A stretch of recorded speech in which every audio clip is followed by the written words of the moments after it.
Hello, my name is Nicole P. Doyle, and I am a co-founder of the Georgia Black Home Educators Network. And I am also a board member at Eastside Academic Studies, which is a homeschool hybrid located in Lilburn, Georgia. Fantastic. So Nicole, what made you start down this path of unconventional education in the first place? If you can kind of think back when your kids were little, what made you think about doing this? So what started me down this pathway of I would say unconventional education was really the passion, like so many of us have, for our children to have a better opportunity. And so, like so many things that end up helping society, they start at home. I was introduced to this homeschooling possibility by a public school teacher, actually. I was having a parent teacher conference, and I've been volunteering 5 days a week, 4 to 5 hours a day at the school. And the teacher asked me, she was like, "You're doing so many things here, helping other students, in addition to your own child. Um, have you ever thought about homeschooling?" And I was like, I kind of took me aback because I was like, "Are you trying to tell me I need to take my child home?" But actually, this teacher wanted to homeschool her own kids. And she had been researching it, and she just thought about it from the perspective of, you're doing a lot here. And even though it's helpful to the community, have you ever thought about just homeschooling your children? Well, that moment I left the school and I was like, "Lord, if you want me to homeschool, you are going to have to show me almost that this is what I'm supposed to do." I went to my local public library, which is my place of solace. Mm. And on the display table were a group of books about homeschooling. And one of those books is by Paula Penn Neighbor. The title of the book is actually Morning by Morning: How I Homeschool My African American Boys to the Ivy League. And I was like, well, if that was a clear cut um, divine answer. And so from that day forward, I just started to homeschool. About a month later, I just pulled my children out of school and announced to them what we were going to do. And we spent the next 3 months actually not doing schoolwork, but just experiencing a lot of things. Like we absolutely read every single day. And we would read whole racks at the library, just go to the shelf and get a whole set off from the library. And we just spent a lot of time outdoors and really communicating. And I think that was the start of where I discovered Socratic discussion as a part of your homeschooling experience. And I really did a deep dive into researching pedagogy and philosophy of home education.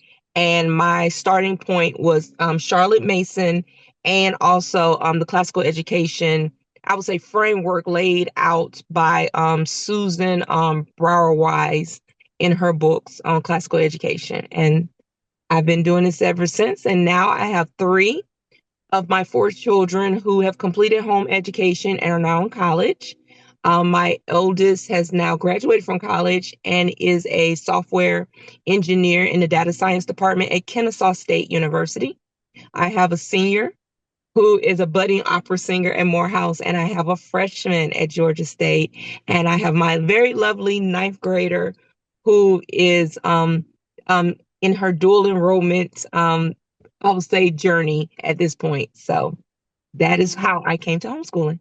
That's amazing. That is amazing. And congratulations on 75% of the way through getting your kids out of the house into college. And I know that a good chunk of your work has to do with ensuring that families that want to go down this path have the opportunity to do so. But you've spoken eloquently in the past about some of the barriers that might be in the way of families being able to do this. Can you say a little bit about, for your community, but also communities in general, what are some of the things that are barriers for families getting engaged with this kind of education, and how can we collectively remove those barriers?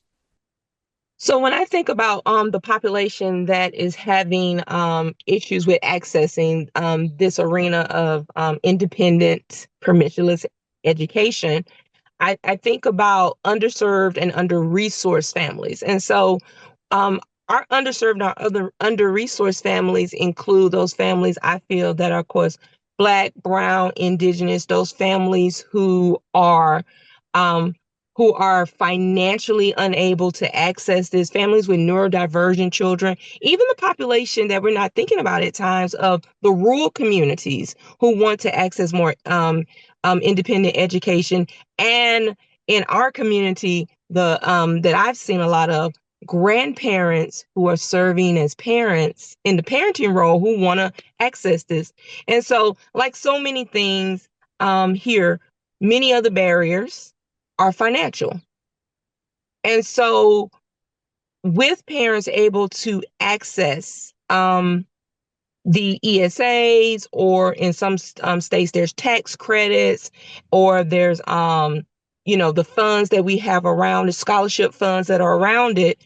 Not all students are able to access all of that. I know here in particular in Georgia, our ESA is only for students who have been in school at least 1 year and have exited the school system, and then they have access to these ESAs. Our governor did sign his part to say that we will be able to have access to tax credits.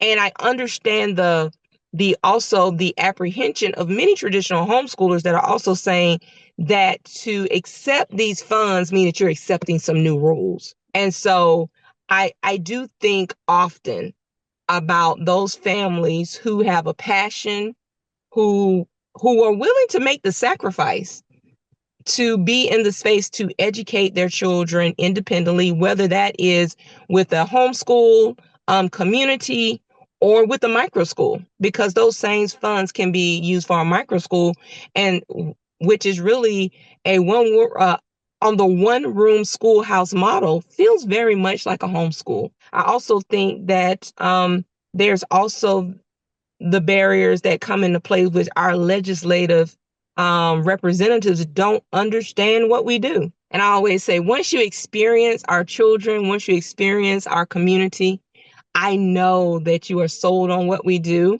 But much of the work that we have been doing is to introduce ourselves and patiently walk them through seeing that we are not a subversive part of community that wants to destroy the educational system.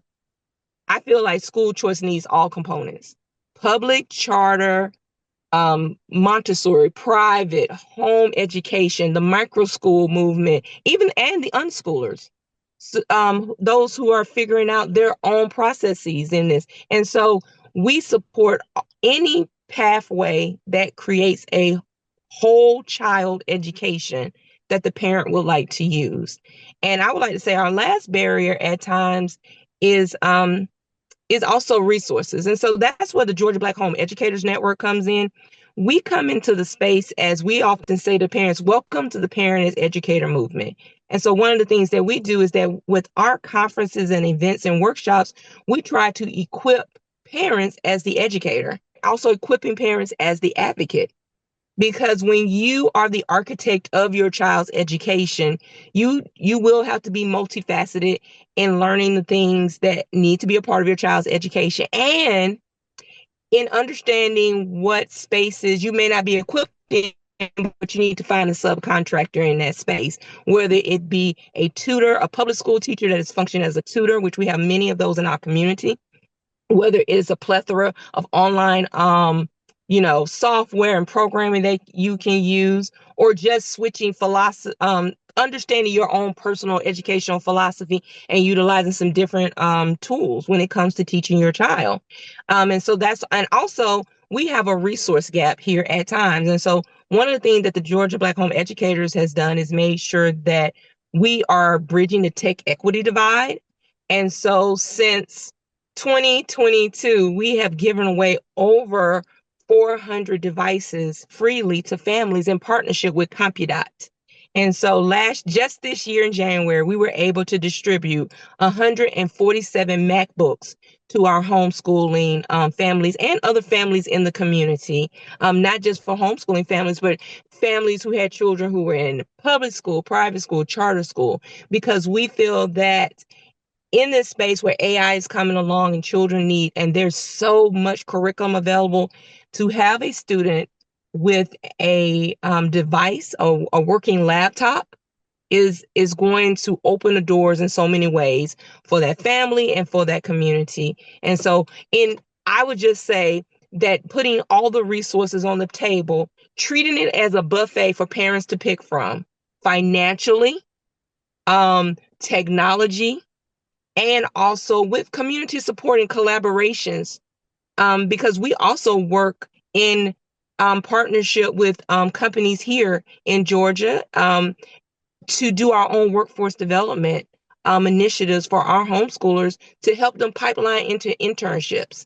And so just opening up those pathways for the non-traditional education space, and for families and for parents to be at that table, is the most amazing thing that I feel that society can do. Because I often say there is no school system, no vacation Bible school, no community group that can do the work at with the amazing effect of the family and of parents in the home. So let's give parents a chance.